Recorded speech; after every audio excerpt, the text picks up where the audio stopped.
I think with any film that has a sort of fantastical element in, the world has to always feel clear and feel recognisable and feel true, and I think it does in this film. And so the zombies and the infected have become part of culture, really, in the Regency period of Pride and Prejudice with Darcy and co. And it's a constant battle to survive and to stay living. And to keep sort of evolving as a society, I suppose. And our story, I think what's good about it is that we still get all the elements of the great love story between Darcy and Elizabeth Bennet, and a lot of those characters like Parson Collins or Mr. Bennet and Mrs. Bennet that we recognise and that we like, feel very present in the movie. But also, added to that, you've got zombies. And look, here's the thing. In the first 10 pages of any movie, if there's a zombie or an alien, I mean, I come from Doctor Who, so I love all that. Do you know what I mean? Like, it's right up my alley. And generally, if there isn't some sort of monster in the first 20 pages of a script, then I'm just not interested. I hope people come away from this film and go, oh yeah, the Parson's all right. He's a bit of an idiot, but he's all right. You know what I mean? Which he kind of is a bit of an idiot, but I like idiots. But I think deep down he's a good guy. I think also in this version of the film, at least with my interpretation of this character, the Parson isn't great at the zombiness.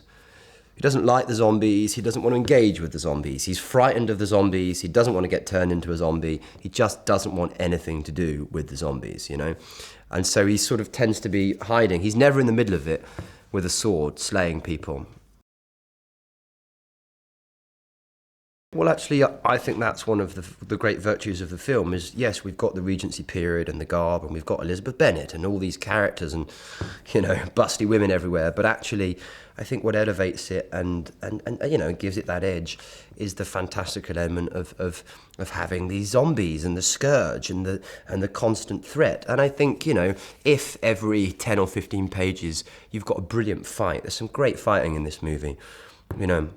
Sam and Lily have a great fight in it, and indeed Sam and Jack have a really good fight. And you've got the girls, the Bennet sisters have been redefined in a brilliant way, because actually in this film and in this world, the women are the warriors.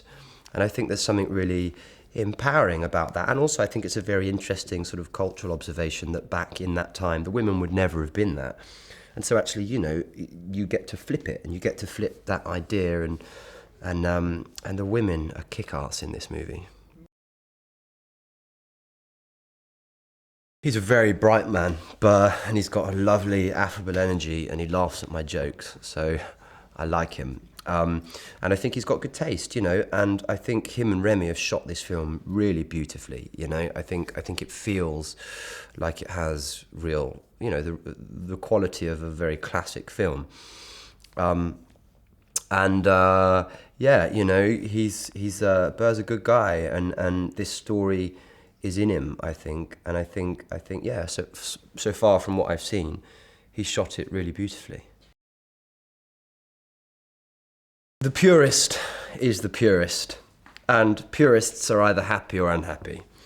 Will the purists be happy with Pride, Prejudice and Zombies? Probably not, because it's Pride and Prejudice. But I think what they will enjoy as a purist is that they can see that there is a new take and a new spin on this story. There is a new take and a new spin on all these characters.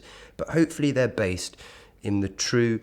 It's all based in the true nature of the book.